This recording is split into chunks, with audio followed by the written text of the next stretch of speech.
Before we discuss scientific method, it's important that we discuss science. So what is science? Science is the systematic way of understanding the natural world.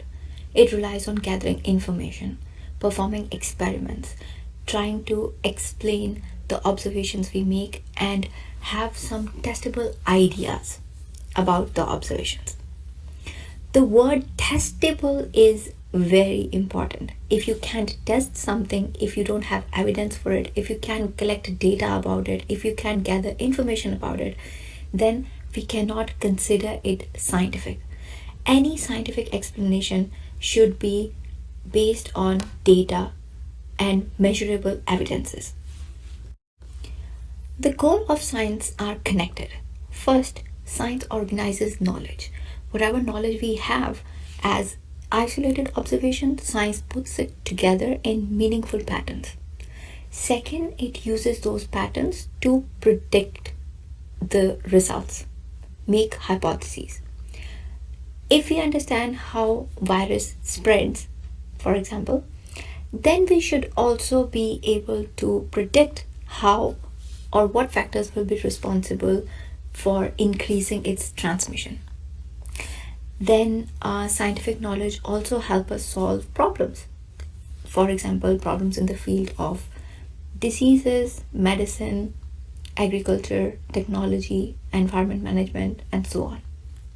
Finally, science investigates causality, whether one factor is actually contributing to change of the other factor or it's just a random chance that those things are happening simultaneously. Finding pattern is useful, but it's important that we explain the causation. Is one thing causing other thing on the basis of very testable experiments or testable ideas. So at this point you will get your next question in the quiz, which will be about what example did we use to illustrate how organized scientific knowledge can help us make predictions. And I think we understand that we use the example of how knowing about the spread of virus can help us predict its transmission rate over time. Scientific thinking requires several habits. A reflective scientist examines how a conclusion was reached and asks what could be improved. An objective scientist gives priority to evidence rather than personal preference. Scientific thinkers are flexible. They change a position when compelling evidence changes. They are also independent, use logic rather than accepting a claim only because an authority supports it. Being observant means noticing details that may become useful data. Empathy can also matter, particularly when research involves people, animal communities, or unequal consequences. These qualities do not make scientists free of bias, but they help scientists recognize and reduce their bias. What science can and cannot do. Science is powerful within its own proper scope. It can explain natural causes. It can test hypotheses using wide range of data. It can create models. It can improve medicine, technology, agriculture. For example, our knowledge about DNA has helped us understand heredity and also create technologies like gene editing for people suffering from genetic disorders. However, science cannot be itself used to decide what is morally right, what is beautiful, or what is the explanation for supernatural claims. It can provide evidence about the likely consequences of cloning, but society must then use its own ethical reasoning to decide whether to use cloning as a tool for improving human race or not. So this is one example where we have scientific dilemma. Scientific conclusions are also provisional. They represent the best current explanation, but that's only under the limits of the techniques we have. We have not even developed so advanced techniques that we can understand the entirety of this universe. At this point, you can answer the second question related to this lecture, which is Which statement best corrects the misconception that science can answer every important question? So, the answer is pretty much that science tests natural explanation, but it cannot determine the moral or aesthetic values. Science also has practical limitations. Scientists are human beings and can bring expectations or unconscious bias into their work. Funding and politics may influence which question receives more attention, although they should not determine the results of a research. Data can be incomplete and available tools may be limited, which can also affect the measurements. Some events, such as an ancient biological history, cannot be directly repeated, but scientists rely on surviving evidences. So they just have limiting resources to answer whatever questions they can answer regarding, let's say, the concept of human evolution. Ethical boundaries also matter.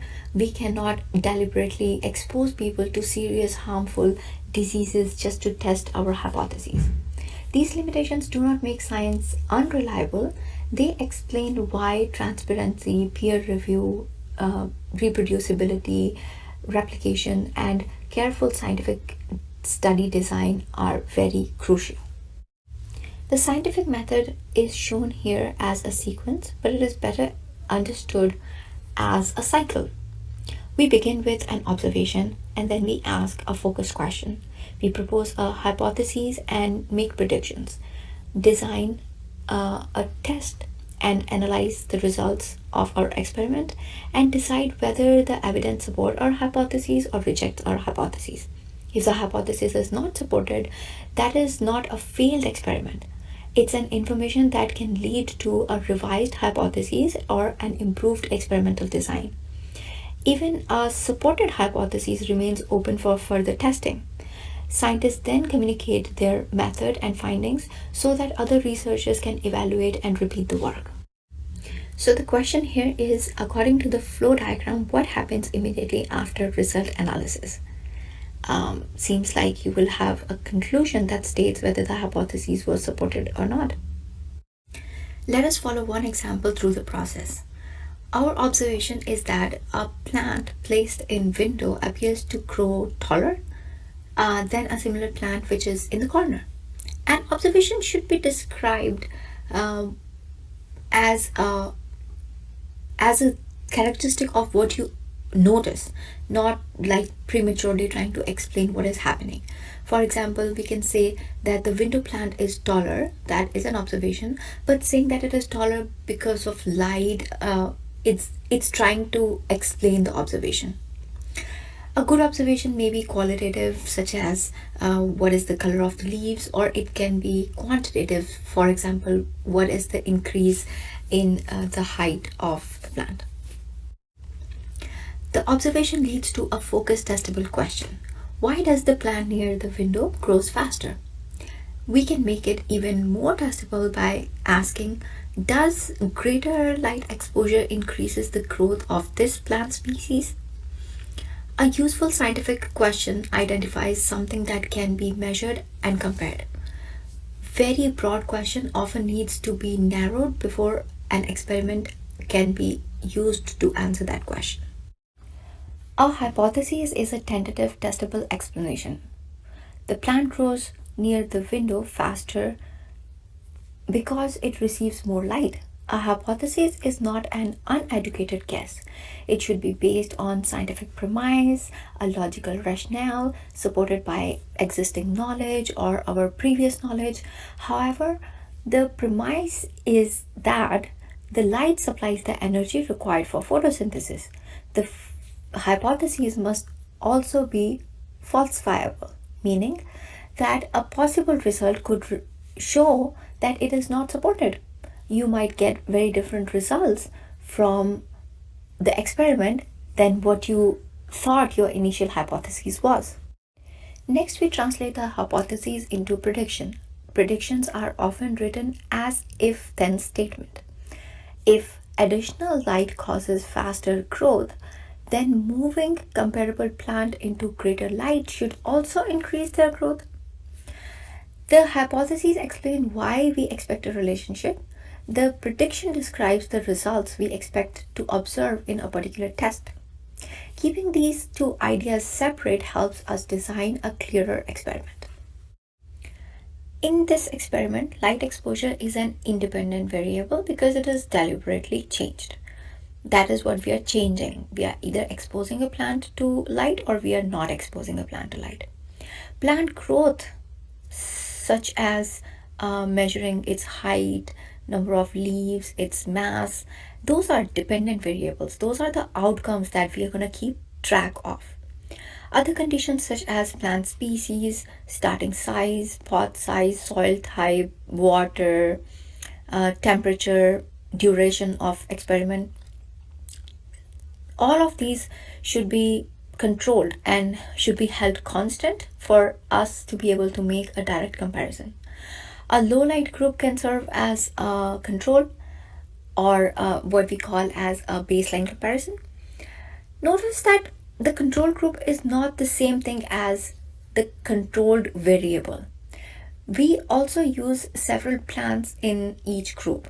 These replicates reveal natural variations and prevent one unusual plant from determining the conclusion. If we find an outlier, we can take it out of the experiment if we have enough plants for the study. If possible, a person should measure growth in a blind experiment or in a very unbiased experiment. So it's better that the experimenter themselves don't do the measurement but ask someone else to take the measurement on their behalf. At this point, you will get your next question, which will be question number 4 in your quiz, that will ask you, in the plant experiment, which design correctly identifies the variables? And you know that the variables in this experiment are change in light exposure, measuring plant growth, and keep the water and soil constant. During data collection, measurements should be made consistently and should be recorded properly.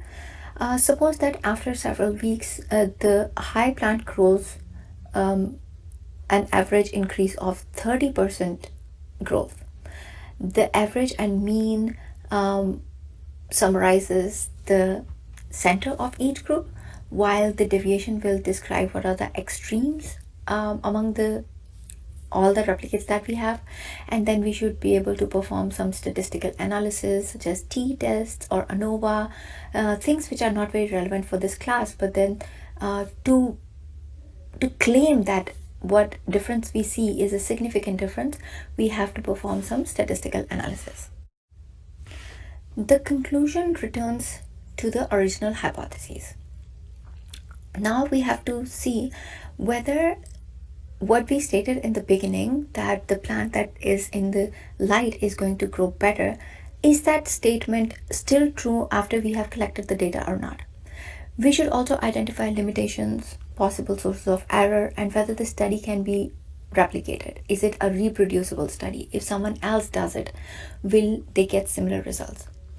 Perhaps the window also produces a temperature difference, so temperature might also be influencing the result. That possibility can motivate a new experiment. So we can use different kinds of growth chambers, have a more controlled environment for temperature, or maybe then set another experiment to only test the effect of temperature on plant growth. Science becomes a shared process when the results are communicated. Researchers may publish in peer-reviewed journals, present at conference, or create posters. A good report would include what was the question, what was the method used, how was the data collected, analyzed, what were the conclusions and limitations of the study. Peer review does not guarantee that a study is correct. It's only a critical analysis of the study. So let's recap. A hypothesis is a testable explanation. An independent variable is what is manipulated, and a dependent variable is what is measured. Controlled variables are those that stay constant. A control group provides comparison, and replicates are the number of times or the number of multiples of the same experiment, while replication means the repeatability of the study. Blinding reduces bias. In blinding, we either prevent the participants from knowing what the experiment is, or the researcher asks a third party to record the observation on their behalf. And the scientific rigor ensures that the methods are precise, transparent, and repeatable. So, the question you will get here is, why is it important for scientists to consider limitations even when their results support their hypotheses? That's because identifying limitations help you interpret results carefully, and you're not just saying that I'm 100% sure whatever my result is, it's universally correct.